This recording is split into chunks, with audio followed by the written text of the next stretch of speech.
നിയോഗം എന്താ? താഴെ എഴുതിയിട്ടുണ്ട്. കർത്താവേ, ദാവീദിൻ്റെ പുത്ര എന്നിൽ കനിയണമേ, എൻ്റെ മകളെ പിശാച് ക്രൂരമായി ബാധിച്ചിരിക്കുന്നു.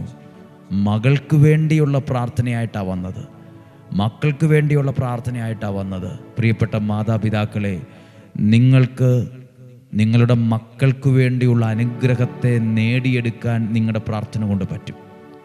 നിങ്ങളുടെ പ്രാർത്ഥന കൊണ്ട് ഒരു തലമുറയ്ക്ക് ആവശ്യമായ നന്മകളെ മേടിച്ചെടുക്കാൻ, നേടിയെടുക്കാൻ നിങ്ങളുടെ പ്രാർത്ഥനയ്ക്ക് പറ്റും, നമ്മുടെ പ്രാർത്ഥനയ്ക്ക് പറ്റും. അതുകൊണ്ടാണല്ലോ ഡെയിലി ബ്ലെസ്സിങ്ങിൻ്റെ അൽത്താരയിൽ ആയിരക്കണക്കിന് കുഞ്ഞുങ്ങളുടെ നിയോഗം വെച്ച് മാർച്ച് മാസത്തിൻ്റെ അവസാനം വരെ പ്രാർത്ഥിക്കുന്നത്.